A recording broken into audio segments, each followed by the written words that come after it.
Welcome back to the deep dive. Today we're confronting a universal truth that I think everyone, regardless of their profession, has experienced at least once. It doesn't matter if you're hiring someone to fix a leaky sink or, commissioning a hydroelectric dam. The one thing everyone secretly expects from a construction project is that it won't finish on time. It is the industry's original sin, isn't it? Yeah. The schedule that exists in the contract versus the schedule that plays out in reality. Yeah. They're often two very, very different documents. Exactly. But while a late kitchen reno is annoying, maybe you're washing dishes in the bathtub for an extra week, a late airport terminal, or, a delayed skyscraper that costs millions of dollars a day. Right. So today we are stripping away the guesswork. We are looking at the specific legal machinery that keeps these massive international projects moving. We're analyzing the FIDIC Red Book 2017 edition, and we're focusing exclusively on Clause 8. Clause 8. Commencement delays and suspension. And for those listening who might think, Clause 8, that sounds like a boring scheduling meeting, you need to reframe that immediately. Okay. Clause 8 isn't about reading a calendar, it is about risk allocation. It is a rigorous contractual machine that determines who pays for time when it inevitably runs out. So our mission today is to decode the rules of this game. We have the source text right here, the conditions of contract for construction. We're going to figure out how work actually starts, how they track the schedule day by day, what counts as let's say, a good excuse for being late, and the absolute nuclear option if the project just becomes a zombie. It is fascinating stuff because it tries to legislate reality. It tries to turn the chaos of a muddy construction site into a predictable legal formula. So let's get into it. You've won the contract. The champagne has been popped. You are the contractor. You have the excavators on the low loader trucks. The crew is ready. Can you just roll onto the site the next morning and start digging holes? Surprisingly, no. And this is the first trap for the uninitiated. You cannot just start. Duh. Clause 8.1 deals with the commencement of works, and it treats the start date as a formal legal trigger, not just a physical action. It requires a notice, right? The engineer has to sort of invite you in. Correct. The engineer, who acts as the employer's representative, has to give you a specific notice at least 14 days before the actual commencement date. 14 days. It's a mandatory mobilization period. They can't call you on Friday afternoon and demand you have 3 cranes erected by Monday morning. That makes sense logistics-wise. You need time to get the machinery to the site. But I noticed a protection here for the contractor, too. The employer can't just sign the contract and then, ghost you for a year while you hold resources in reserve. That is the critical 42-day rule. Okay. Unless the particular conditions of the contract say otherwise, that commencement date must occur within 42 days of the contractor receiving the letter of acceptance. So once I get that letter saying you won the bid, a clock starts ticking for the employer to let me in. Exactly. It forces the employer's hand. They have to be ready to give you possession of the site. If they aren't, they are already in breach before a single shovel hits the ground. So it's a forced start. I like that. It prevents the employer from using the contractor as a free storage facility for equipment and labor, keeping them on the hook endlessly. So the gun goes off. Now you're racing against the time for completion in Clause 8.2. This seems like the simplest part of the document. Finish the job by the deadline. It seems simple, but in construction law, the word complete is incredibly heavy. Oh, really? It carries a lot of baggage. It doesn't just mean the building is standing. No, not at all. The clause requires you to complete the whole of the works or specific sections to be taken over. And to be taken over, the works must be functional. It includes all work required for the project to be considered complete for that purpose. So if you've built a luxury hotel, the carpets are down, the lights work, but the fire alarm system hasn't been commissioned yet, then you are not complete. You haven't crossed the finish line. And that means you're likely paying damages every single day until those fire alarms are signed off. You can't just hand over a shell and say, I'll finish the details later. No, you're in limbo. Okay, so to avoid that limbo, you need a map, a plan. And this brings us to Clause 8.3. The program. I spent a lot of time on this section because it feels like the brain of the entire operation. It is absolutely the brain. In the old days, a program might have been a bar chart pinned to the wall of the site office with coffee stains on it. Right. FIDIC 2017 just throws that out the window. Clause 8.3 demands a highly sophisticated digital logic puzzle. The requirements are incredibly granular. It mandates programming software, So we're talking complex tools like Primavera or MS Project, and it requires specific nuggets of data. It's not enough to just list tasks. It certainly isn't. The source lists exactly what needs to be in there. It Hmm. needs logical links between activities, meaning Yeah. the software needs to know that pouring concrete cannot happen until install rebar is finished. It needs earliest and latest start dates, finish dates, float. But the most important element is the identification of the critical path. I want to pause on critical path because it's a term that gets misused in corporate speak all the time. Oh, ordering lunch is on the critical path. Right. In this specific legal context, what is it?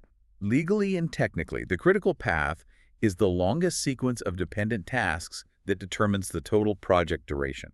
Hmm. If a task is on the critical path and it is delayed by 1 day, the entire project finish date moves out by 1 day. 0, wiggle room, 0. versus a task that has float. Right. If you're painting a room that doesn't need to be finished for 6 months, you have float. If the painters are sick for a week, it doesn't matter. The project still finishes on time. Yeah. But pouring the foundation, that's almost always critical. And the contractor has to show that they know which is which in the software file. Yes, and they have to submit this program within 28 days of the commencement notice. Now, here's the part that blew my mind. I call it the silence is consent trap. Ah, yes. The deemed notice of no objection. This is a massive shift in administrative power within the contract. Walk us through this. I'm the contractor. I send my massive, complex schedule, maybe thousands of lines of code, to the engineer. The engineer has 21 days to review that initial program. 21. That's not a lot of time. It's not. They have to check if it complies with the contract. Does it meet the completion date? Does it respect the constraints? If they find a problem, they must give a notice stating exactly why it fails. And if they don't, if they're busy or overwhelmed or they just forget to reply. Then, under Clause 8.3, the engineer is deemed to have given a notice of no objection. What? The program is approved by default. That is wild. That effectively prevents the engineer from holding the project hostage, doesn't it? They can't just sit on the schedule and say, we're thinking about it for 3 months. Precisely. It keeps the paperwork moving. Mm-hmm. But for the engineer, it's a terrifying deadline.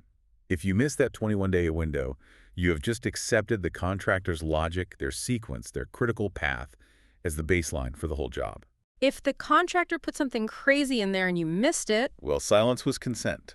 and for a revised program, because, obviously things change, the window is even tighter, just 14 days. Correct. And remember, the program is a living organism. Clause 8.3 explicitly says that if actual progress slips, or if the program ceases to reflect reality, the contractor must submit a revised one.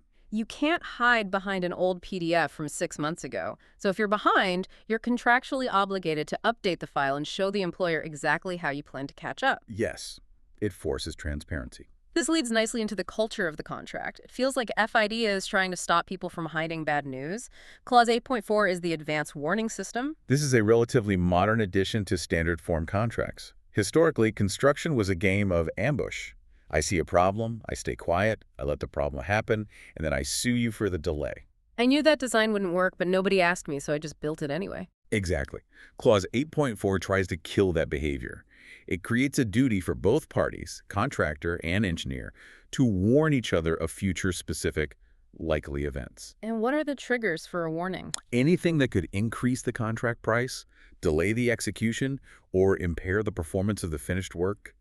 If you see an iceberg on the horizon, you have to shout. And once the warning is given, the engineer can ask for proposals to fix it. It shifts the dynamic from blame to prevention. That's the goal. It puts everyone in a room to solve the problem before it becomes a lawsuit. It doesn't always work perfectly in practice. People are still people. But the contract is clearly trying to force collaboration. But let's be real. Even with the best software and advance warnings, things go wrong. Projects get delayed. And this is where the money is really won or lost. Clause 8.5, extension of time, or EOT. The EOT is the shield. If I'm delayed by something that isn't my fault, I need the completion date to move.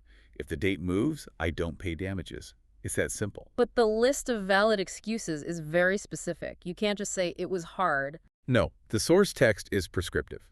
The most obvious one is variations. If the engineer adds a new wing to the hospital or changes the marble flooring to granite, you obviously get more time to build it. Then there's climatic conditions.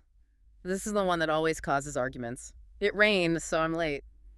And the engineer will point to Clause 8.5c and ask, was it exceptionally adverse? What defines exceptionally adverse? Is it just a feeling? No, it's beta. Hmm. It has to be unforeseeable, having regard to climatic data. If you are building in London, you know it's going to rain. You should plan for that. You should have priced that risk into your schedule. To get an EOT, you need a statistical anomaly. So we're talking a 1 in 50-year storm or a hurricane in a place that usually only gets a breeze. Exactly. You effectively have to bring a meteorologist and a spreadsheet to the dispute meeting.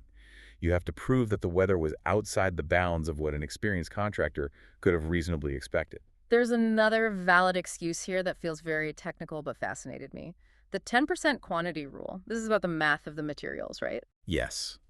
This applies when you have a bill of quantities, an estimated shopping list for the project. Let's say the contract estimated 10,000 cubic meters of excavation. Okay, 10,000 cubes. If in reality you hit rock and have to dig 12,000 cubic meters, that's a 20% increase. Right. Clause 8.5 says if the actual quantity is more than 10% higher than the estimate, A&D, that specific work, delays the completion, you get an extension of time. Because you're doing more work than you signed up for. That seems fair. It is fair, but there is a sting in the tail. The engineer can look at the other items on your shopping list to see if you got lucky elsewhere. What do you mean? Well, suppose your excavation went up by 20%, but your concrete volume went down by 20%. Maybe the design changed and you needed fewer foundations. Okay. The engineer can look at items that decreased by more than 10% to see if those reductions saved you time. So they can offset the delay. You lost time digging, but you saved time pouring concrete, so it's a wash. Exactly. They can net it off.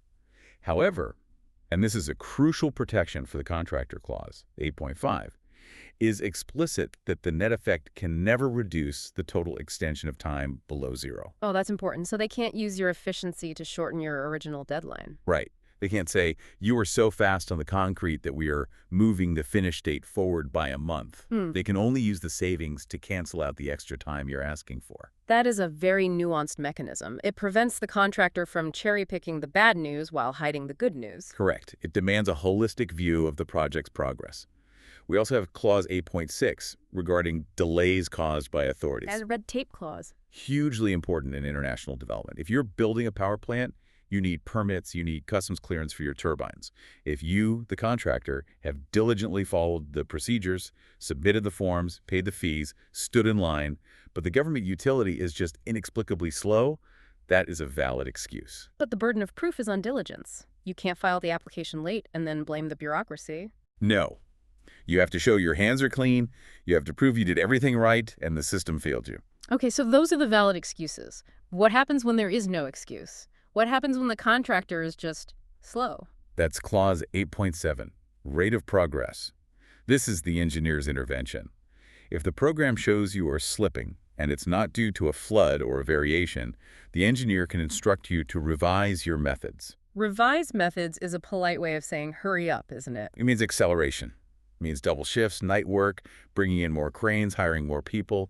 It means chaos and expense. And who pays for that surge? The contractor. Clause 8.7 says this is at the contractor's risk and cost. That's painful. So I have to pay overtime for my crew because I'm behind schedule. Yes. And if your acceleration causes the employer to incur costs, maybe they have to pay their supervisors overtime to watch your night crew, you have to pay for that too. That brings us to the ultimate penalty. If acceleration isn't enough and you miss the deadline, we enter the world of Clause 8.8, delay damages. This is the check that no one wants to write. It's usually a liquidated damage, a pre-agreed amount per day of delay. $50,000 a day, $100,000 a day, something like that. Exactly, depending on the project. Is there a limit to this? Or can a delayed project just bankrupt a company completely? There is almost always a cap. The contract data will state the maximum amount of delay damages, usually a percentage of the total contract price, like 10% or 15%. Okay, so I have a question about the logic here. If I hit that cap, if I've maxed out my fines, does that let me off the hook? Can I just pack up and leave? Absolutely not. Clause 8.8 is crystal clear. Payment of these damages does not relieve the contractor from the obligation to complete the works. So you are paying the maximum fine, you are likely bleeding money on overheads, and you still have to finish the job. Yes. You are effectively working for free or at a loss to fulfill the contract. It is a very dark place for a contractor to be. And there is a scary exception to the cap, isn't there? There is.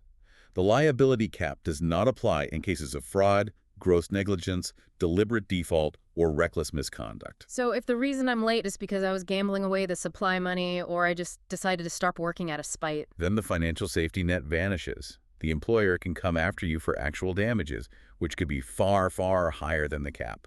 that is a high-stakes environment. We've covered starting, planning, and being late, but there is one more state of existence for a project. The pause. Clause 8.9, suspension. This is often the most confusing time for a project team. The engineer instructs a suspension, maybe due to funding issues, a political crisis, or a major design flaw found late in the game. The engineer says, tools down. But the contractor can't just go home and lock the gate. No. Clause 8.9 imposes a duty to protect, store, and secure the work. You have to maintain the site. You can't let the trenches collapse or the rebar rust. That costs money. Security guards, pumps running, inspections. And you get paid for it. You get the cost of protection, plus an extension of time. But there's a lifeline for cash flow here, Clause 8.11. I saw this. If the suspension goes over 28 days. Right. Imagine you have ordered a massive turbine. It's ready to ship from the factory, but you can't deliver it because the site is suspended. Clause 8.11 says the employer has to pay you for it. Even though it's sitting in a warehouse in another country. Yes, provided you mark it as the employer's property. It prevents the contractor from going bankrupt just because they are holding millions of dollars of inventory they can't install. But suspension can't last forever. At some point, a paused project becomes a dead project. We call it the zombie project. Yeah. And Clause 8.1 gives the contractor the shotgun to put it out of its misery. What is the timeline for the nuclear option? 84 days. That's 12 weeks. If the suspension lasts longer than that, the contractor can send a notice requesting permission to proceed. They effectively ask, are we doing this or not? And if the engineer ignores that? If there is no permission within 28 days after that request, the contractor has a choice. If the suspension only affects a part of the works, maybe just the parking garage, they can treat it as an omission. We aren't building the garage anymore. Cut it from the contract. Exactly. But if the suspension affects the whole of the works, Then they can terminate. they can give notice of termination under Clause 16. They can walk away and claim lost profit. It's the safety valve that prevents a contractor from being trapped in a project that is never going to restart. And assuming they don't terminate, assuming the money comes through and the engineer says go, Clause 8.3 says they have to inspect everything. Jointly, you walk the site. If things have deteriorated during the pause, maybe waterproofing is peeled, the contractor has to fix them. And unless the suspension was the contractor's fault, the employer pays for those repairs. It really covers every eventuality. That's the intent. FIDI 2017 tries to close every loophole to keep the machine moving. So we've gone from the mobilization notice through the logic puzzle of the program, navigated the minefield of delay damages, and looked at the escape hatch of termination. Clause 8 really is the heartbeat of the contract. It dictates the rhythm of the entire project. It seems to me that the biggest takeaway here is that time in these contracts isn't just a measurement, it's a shared commodity. That's the perfect way to put it. Time is inventory. The contractor trades time for money. The employer trades money for a finished asset. Clause 8 is the ledger where that trade is recorded. And mechanisms like deemed consent ensure that the ledger keeps updating, whether people want to deal with it or not. It forces engagement. You Yeah. cannot be passive. Passive contractors lose money. Passive engineers lose control. Before we wrap up, I want to leave our listeners with a provocative thought that struck me while we were discussing delay damages. Go on. We established that delay damages are usually capped, let's say, at 10% of the contract value. And the source says these are the only damages for delay unless you terminate or prove fraud. That's right. That's the exclusive remedy principle. So here's the moral hazard. If I'm a contractor and I'm running late, and I calculate that accelerating the work to finish on time, paying all that overtime, shipping things by air instead of sea will cost me, say, $5 million. But the maximum fine for being late is only $2 million. The rational business decision is to be late. Exactly. The cap actually incentivizes the delay. It's cheaper to pay the fine than to fix the problem. It does. And that is a cold, hard calculation that happens in boardrooms all over the world. By capping the risk, the employer might inadvertently be putting a ceiling on the contractor's motivation. It's a question every employer should ask when they fill out that contract data. Is this penalty painful enough to force speed? Yeah. A chilling thought for anyone waiting for a project to finish. Sometimes it's just cheaper to let the grass grow on the site. Unfortunately, yes. Economics often trumps schedules. That's it for this deep dive into FDI Clause 8. Thanks for listening, and we'll see you on the next one. If you're interested in the templates, please visit our shop, the link is in the description.